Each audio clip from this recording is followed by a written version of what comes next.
maybe Death's not actually coming for our family. Because that would be crazy. Final Destination Bloodlines, directed by Zach Lepowski and Adam Stein, starring Caitlin Santawana and Tony Todd. Plagued by a violent and reoccurring nightmare, a college student heads home to track down the one person who might be able to break the cycle of death and save her family from their grisly demise. Grandma, what's happening to us? Years ago, I had a premonition that started it all. I saw what death was about to do. Hey there, whoa there, it's a Rogue here. The Final Destination franchise is back from hiatus, and Death is back with a vengeance. Final Destination Bloodlines goes back to the beginning and shows us a generational curse from hell. I will be talking spoilers after I give my rating, so make sure you stick around if you're interested in that. Let's start with the positives.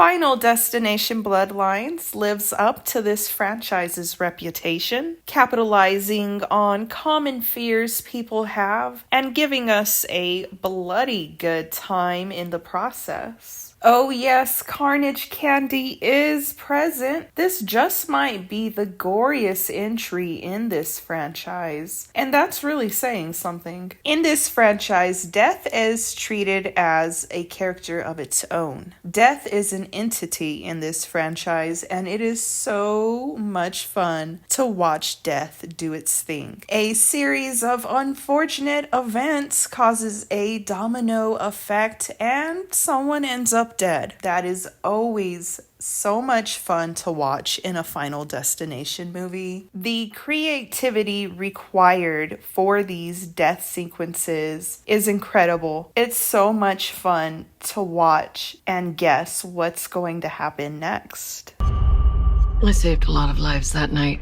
Everyone needs to get off the dance floor! Lives that were never meant to be saved. But Death doesn't like it when you mess with his plans. I've always really liked the concept behind this franchise. I like that in this franchise, characters have a destiny and they are supposed to meet their fate at a certain time. If somehow they manage to escape their fate, death is going to come back around and still get you, probably making it even worse in the process. This franchise capitalizes on common fears, and death is a common fear. A lot of people are scared to die. I thought the opening scene for Final Destination Bloodlines was absolutely incredible. It is a flashback to the 60s, and I love a good period piece. The set is a restaurant set high in the sky. The tension building up to the disaster is really great. We have some very memorable deaths. And I think the actors in this opening scene give some of the best performances of the movie, especially the actors that are singing and dancing in this opening scene. I thought everything about this opening scene was just incredible. The Skyview restaurant is a beautiful set. The man and woman on stage gave great performances. The actors and the extras did phenomenal with their dance choreography and the stunt work. The stunts in the opening scene are very elaborate, and so are the deaths. The deaths are a lot of fun in this opening scene. There's also one death at the very end that is laugh out loud hilarious. I will elaborate more in the spoilers section. I have a lot I want to say about this opening scene, but it's incredible. It's probably the second best opening in this franchise. Only by embracing death will it pass you by. Good luck.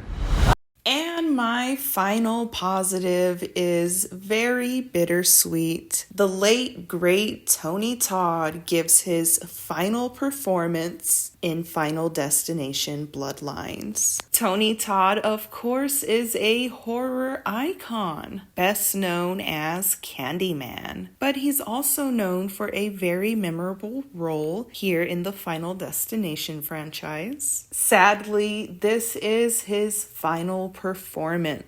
And while it is a beautiful performance, it's also quite sad. Tony Todd's unscripted dialogue is a message to fans. Only by embracing death will it pass you by. Good luck. Final Destination Bloodlines is a must-watch to see Tony Todd's final performance. All right, let's talk about the mix. This book, it will show you everything you need to know to keep our family safe. All started with Grandma. Death is coming for us because we were never supposed to exist. The lead character, Stephanie, played by Caitlin Santawana, is very forgettable. The writing for this character is very thin, and the actress is giving a very flat performance. This is the lead character, and this film is at its best when the focus is off of her. But with that said, it's serviceable. There has to be something to get the plot going, and that's what this character does. The writing is thin, but it's just enough to get things moving. The actress is giving a flat performance, but the actors around her make up for it. While they are not the best written characters either, they are much more enjoyable on screen, and one of them is very charismatic. Family. You don't get to pick the one you get. Just gotta love the one you got. Maybe Death's not actually coming for our family. Because that would be crazy. Eric, played by Richard Harmon, is a lot of fun. This actor definitely did the best with what he was given. I definitely looked forward to seeing this character on screen. While I did enjoy this character, it was not so much so I was hoping he would survive. And that's how I felt about all the characters in this movie. While it was serviceable, I didn't mind if death got all of these characters. There is just enough there with these characters that the film is interesting, but you're also not sad to see these characters go. With that said, let's go ahead and jump into the negatives. I said, oh, oh, oh, oh, oh, oh. So while the kills in this movie are a lot of fun and extremely creative, I do have to say I didn't like the use of CGI. There is a lot of CGI blood, and it did look good. I just would have preferred if there was more practical. Some of the death scenes, of course, needed CGI, but I just felt like they overused it, especially when it came to the blood. Another negative that I have is how forgettable this movie is. Besides the incredible opening scene and Tony Todd's final performance, this film is very forgettable for me. I know I will struggle to remember this. While I did enjoy the concept of death runs in the family, I just found the characters to be very forgettable. The script was very thin. And while I did mostly have a good time with it, this is one of those forgettable movies. I'll remember the opening scene and a few deaths because the kills are really good. But other than that, I won't remember much from this film. While I did have a good time with it, this is one of the weaker entries in the Final Destination franchise. And while I do think they found a good reason to make another film. I think the previous film was a good stopping point. Overall, though, I think that Final Destination Bloodlines is a lot of fun. The kills are extremely creative. The opening scene is one of the best opening scenes in horror in a very long time. Tony Todd's final performance alone is worth seeing this film in theaters. And overall, it was a good time at the movies. I am going to give Final Destination Bloodlines a Rogue Reviews 6.5 out of 10. A big thank you to everyone who watched my spoiler-free review. And now, let's jump into the spoilers. I saw what death was about to do.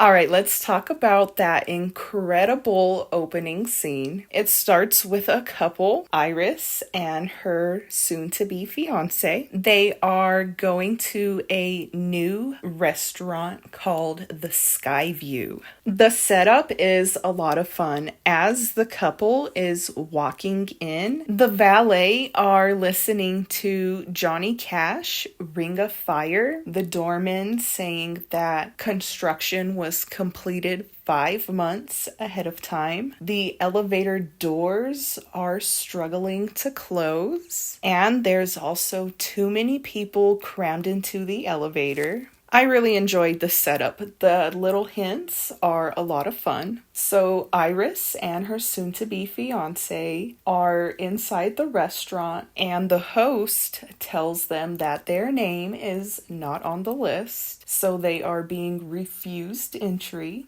But when the host walks away to show another party to their table, Iris and her date sneak off towards the bar. Initially, I thought this was how Iris and her family managed to escape death. Technically, their names were not on the list, but that doesn't come into play. So Iris and her date go through the bar to the top, the very top of this restaurant. This is where things really get set into motion. So Iris's date proposes. She says yes, and the ring is just a little bit too small for her finger, but she does manage to get it on. In the background, there is this little kid, evil little kid, who is about to throw a penny, but an adult stops him and says, "Don't do that, you could kill someone." The kid, evil little kid,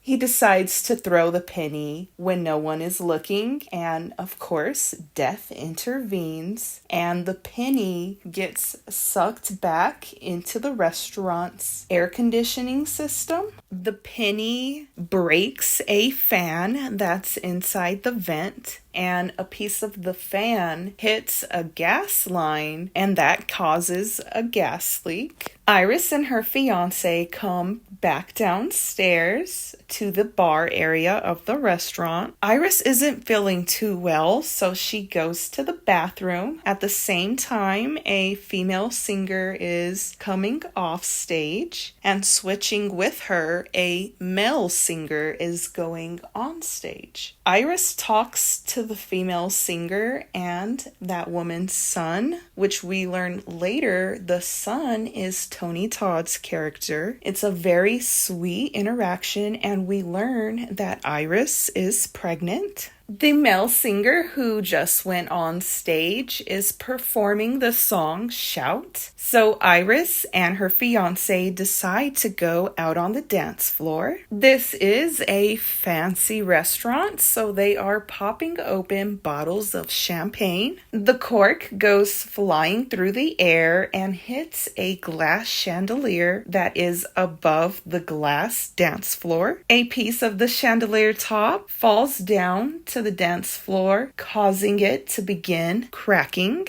The people on the dance floor are jumping up and down to the song Shout, and the dance floor is crumbling beneath them. Not only is the glass breaking, but we also see that the support beams underneath are beginning to give out and bolts are flying. This was so much fun. Of course, the dance floor breaks and everyone falls to their death. There is a lot of chaos once that happens, and a woman takes off running through the restaurant. There is a chef nearby that is cooking a flambe, and the woman goes up in flames, and she's running around the restaurant completely engulfed in flames. She runs past an air vent, and because of the gas leak building up in the vent system, there is a huge explosion. Half of the restaurant explodes and the other half breaks off and is teetering on. Iris's fiance fell to his death on the dance floor, but Iris is doing a pretty good job staying alive so far. I saw what death was about to do.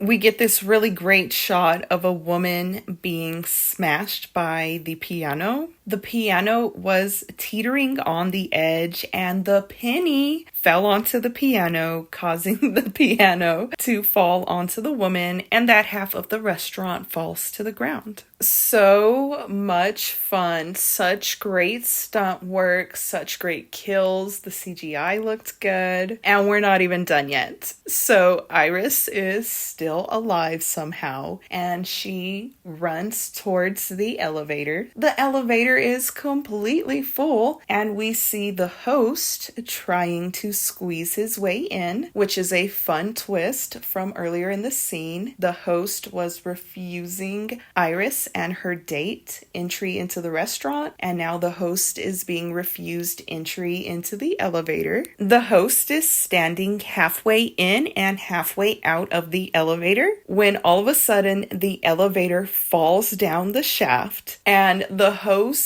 is split in half, and the carnage candy is incredible. Blood and guts go spraying absolutely everywhere. Iris runs towards the stairs, and the evil little kid, he's pushing his way towards the front. The stairway is full of people and it collapses.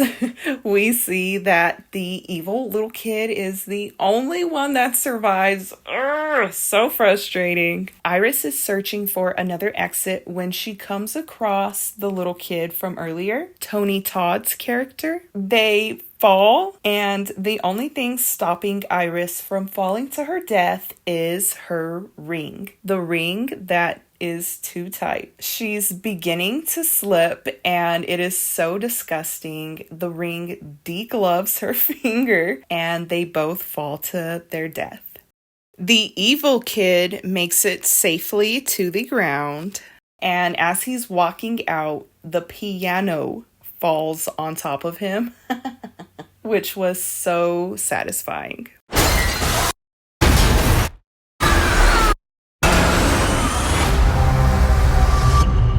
All started with Grandma. Death is coming for us because we were never supposed to exist. Iris seen all of that happen in a premonition and saved a lot of people, which caused bloodlines that were never supposed to exist to have life. One of the bloodlines that wasn't supposed to survive is Tony Todd's character, which was such a good way to bring him back, as well as bring this entire franchise back. Tony Todd's final performance is bittersweet, and what he had to say to fans was absolutely incredible. May Tony Todd rest in peace.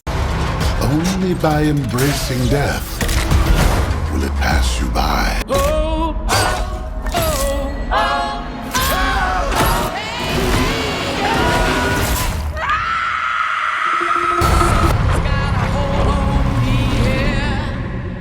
Good luck.